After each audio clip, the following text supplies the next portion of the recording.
When I joined the case at 47 County Street, I didn't know what to expect. As a social worker, I see all kinds of screwed up things from child abuse to children abusing their parents. Yet, when I got the reports from that household, I wasn't expecting much. The initial letters we received were from a neighbor describing loud noises, shouting in the late hours of the night, and a teenager storming off from the household on a bike last winter just after they heard what sounded like glass shattering from within the house. This had apparently been going on for a few years. Still, something about the way the cop came in on Tuesday, white as a sheet, asking about the case, probably should have at least somewhat set off some alarms. I was ignorant. There I stood in the living room of the Bedford family home on County Street, beside myself as the story unfolded. Dan, the father of 3 children, spoke first, with tears in his eyes. "I'm so glad somebody called on us. My wife and I would have never had the courage to contact anyone about this." This struck me as odd, seeing as most people don't want the authorities or social services knocking at their door. "Can I offer you some water? Coffee, maybe?" That's what Valerie, Dan's wife, asked me in a hushed voice.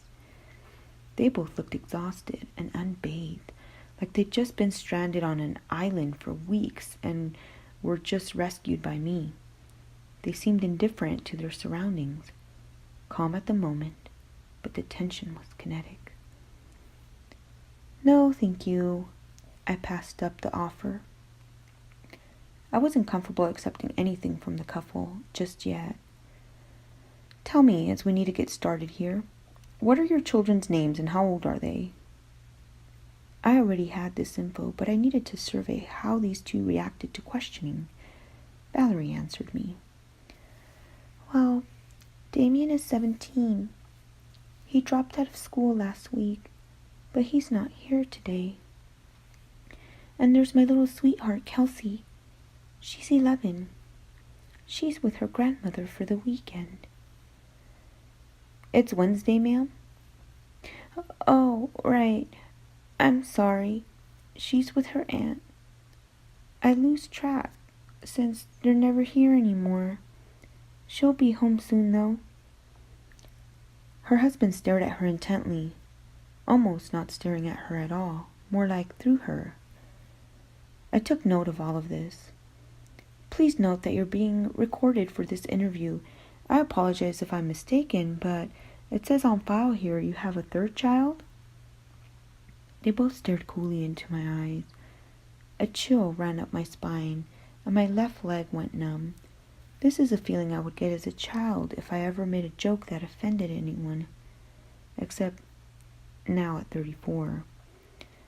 I suddenly felt out of place.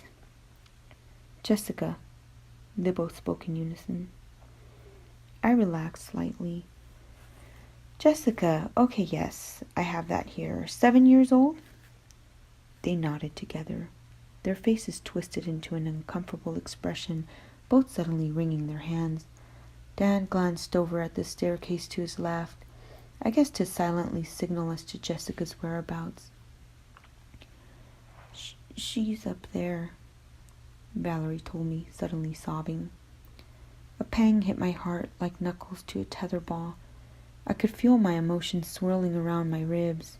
My stomach started to turn. "Excellent. Can I meet her?" I asked stiffly. "Yes, but..." Valerie wiped her nose with a tissue and looked at the stairs. "But you have to go get her." Another odd feeling.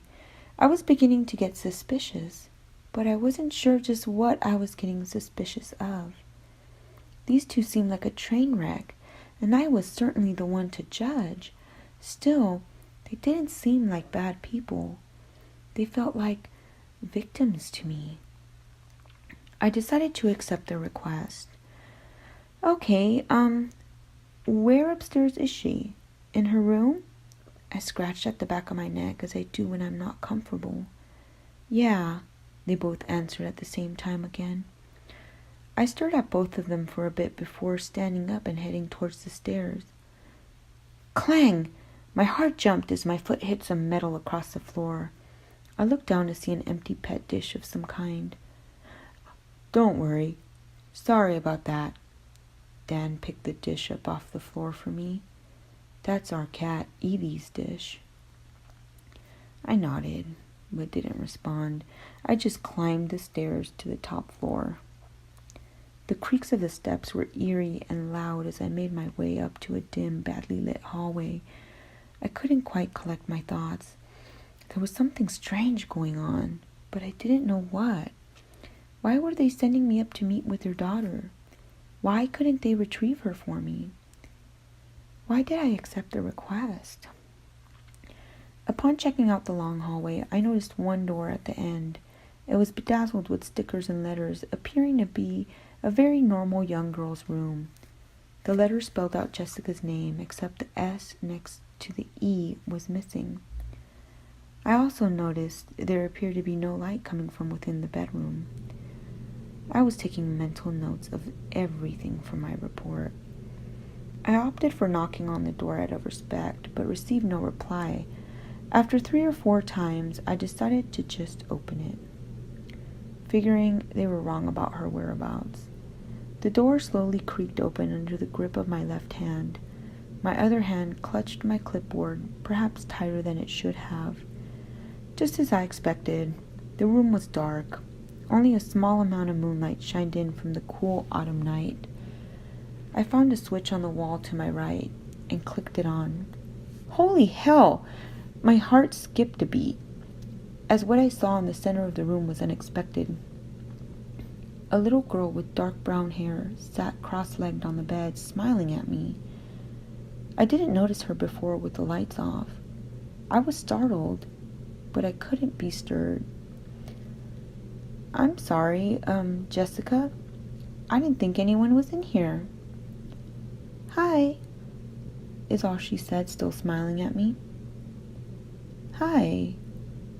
I'm here talking with your parents, and they told me you'd be up here. I just need to ask some questions.